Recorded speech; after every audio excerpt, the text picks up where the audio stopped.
Jarrad Wrigley is a Queensland boy who was bound to take Australia by storm with his sunny state charm and a burning love for the land. So you're bound to be moved by the stories he tells, and there can be no better example of his songwriting prowess than the exceptional track I played just a few seconds ago entitled Borderline Crazy, which is his latest single. When you get the chance to experience the raw energy of Jarrad shows as he rips up the stage, take it. He is a new breed of untamed talent and a true blue Australian country artist who is currently making his way in the industry and determined to take it by the tail. He grew up with a deep admiration of the land and a love for the stories, people and sounds of country music, something that is clearly reflected in his songs and unforgettable performances. Spending most of his time on stage throughout 2022 and 2023, Jarrad's music has taken him all over Australia and has earned him multiple endorsements and sponsorships with well-known companies such as Thomas Cook Clothing, Wrangler Western and Fenwick Guitars. 2024 gave Jarrad his band, the Rebels, an impressive festival lineup, including shows at the Tamworth Country Music Festival, the Night in Nashville Festival, Toowoomba Farm Festival, Emerald Agro, Boone Lane Country Music Festival, the Gympie Music Muster, and the Wild As Festival. Jarrad is constantly proving his worth as one of the most promising acts in Australia, while performing next to Australian icons James Blundell and Sammy White as he hit the road on tour. When you experience Jarrad Wrigley playing live on stage, you can expect to be in for a show packed full of toe-tapping tunes, knee-slapping fun, and a true country experience that will have you yelling for more. I'm delighted to have Jarrad standing by on the phone, waiting to have a chat with me. So let's bring him on air without any further ado. Hello, Jarrad. How you going, mate? G'day, mate. Yeah, very well, thank you. How are you? I'm good. Yeah, a bit of a wet day here in Melbourne, but hey, no surprise there. Look, that sounds about right. But, you know, there's good things about Melbourne. Now, where are we? Thanks for agreeing to do this interview. It's much appreciated. And welcome to the Country Club. It's great to have you on the show. Great to be here, mate. Really appreciate you having me. Oh, you're welcome. Now, you're the 46th Toyota Star Maker winner. How'd you manage that? Look, a whole lot of preparation and a bunch of sore throats leading up to singing the songs that I sang. But look, I made it, and I'm very, very proud to be part of that Star Maker family. I'm the 46th in history, and just hoping to play my part as best as I can.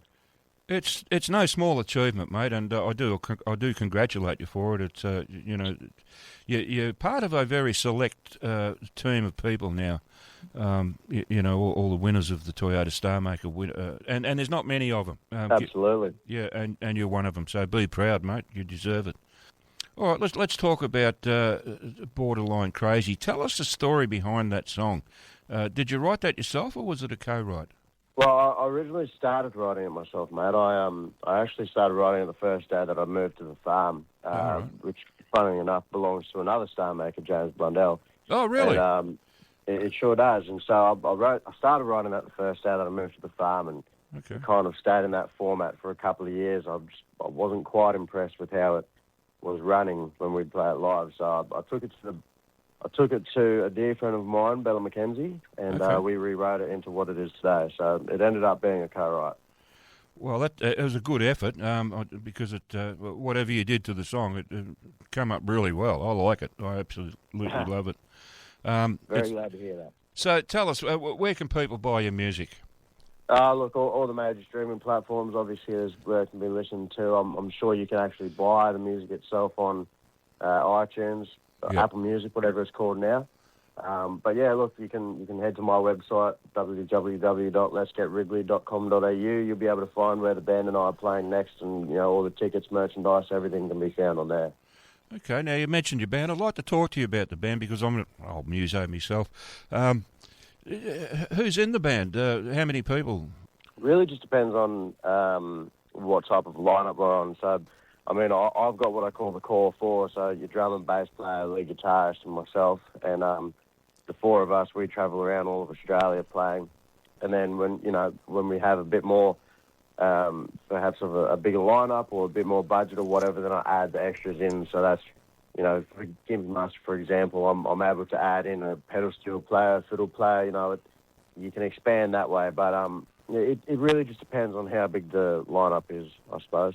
Okay, so you must have a few phone numbers in your contact list that you can ring up. Yeah, they come in handy, I guess. Absolutely, they do. All right. Yeah, I imagine they would. Now, is there an album or an EP in the works, or have you done anything along those lines? There is, mate. I had an EP recorded. I started recording that one in November of 2024. So that is sitting there. I kind of don't know if it's going to be released in its current format, but obviously as part of winning Star Maker, that whole team funds and makes it possible for you to put out an EP in your Star Maker year. So obviously there's that. There's talks about potentially going from just doing an EP to an album, but you'll have to wait and see for that. I guess so. And from what I'm hearing of you, I think it's going to be well worth the wait. But good things come to those who are patient, I think. Yeah, I'm looking forward to it. Look, I might send you our mailing address here at the studio when the EP comes out. Can you send me a copy, please? Absolutely, mate. No worries. Excellent. All right. Well, I'll do that later when I remember after the show. I guess I'll send you a text with our address, and I'll look forward to getting my hands on that. And same for the album. Whenever that comes out, send us a copy, because I don't have enough Jarrad Wrigley stuff in my playlist, and I want more. Yeah, well, we can sort that out for you, mate. No worries. Please, sir. Okay. So how long have you been playing music, Jarrad? Oh, look, I mean, it's always been a dream of mine. There's physical paperwork from my first day in kindergarten and prep saying that I wanted to be a rock star, and I literally drew a rock and a star next to that question. So, my whole life, this is what I've been wanting to do, but I've only really been seriously at it for the last 4 years, I would say. Yeah. It was April of 2022 when I played my first band gig, and 2022 was a bit of a wild year with a different format, but yeah, came back swinging in 2023 with the band, and we've just been pushing ever since. Okay.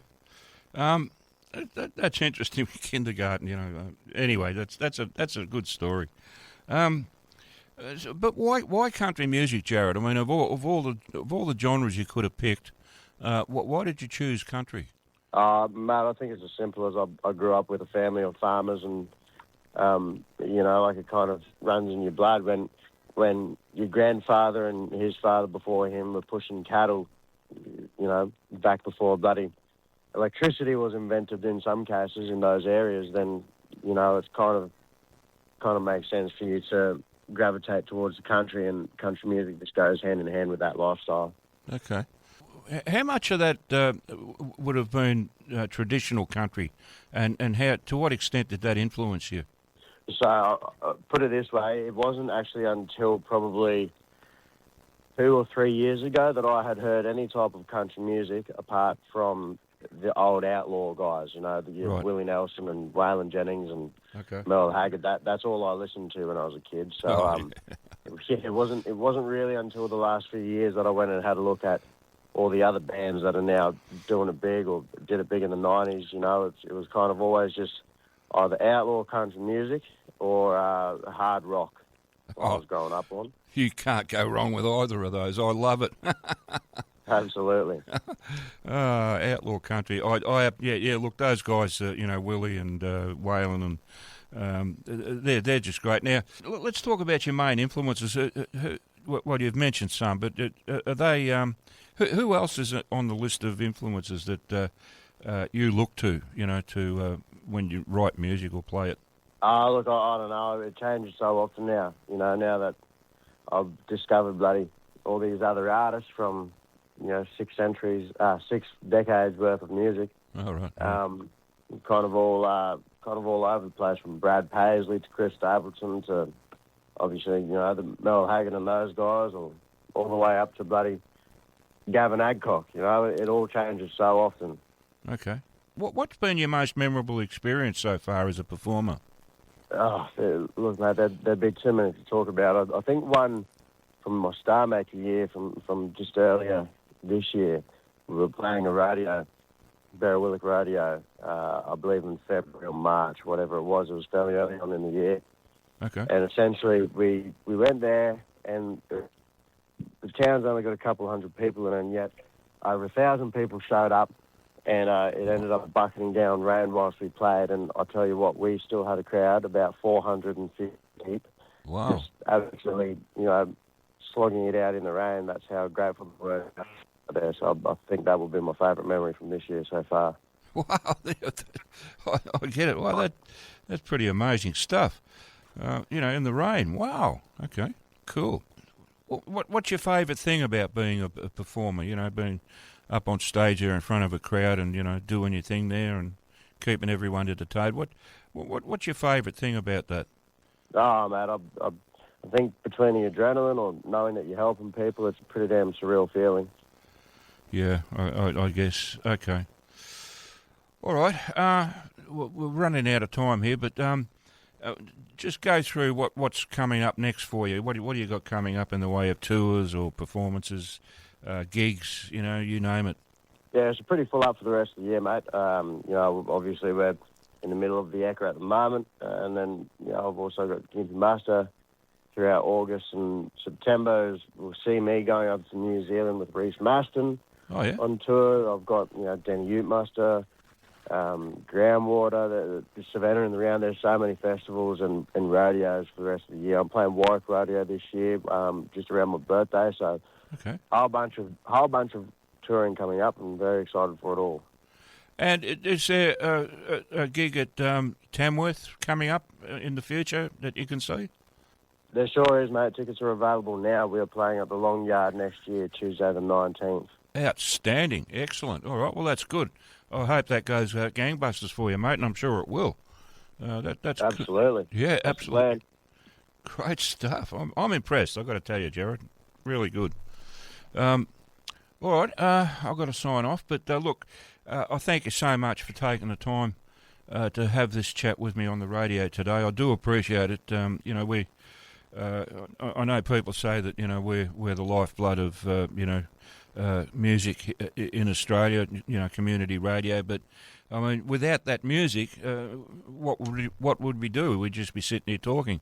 So absolutely, it's a symbiotic relationship as far as I'm concerned. You guys supply the music, we play it, and that's the way it works. It really does work well that way, and I'm happy to be a part of that, and to support good Aussie talent like yourself.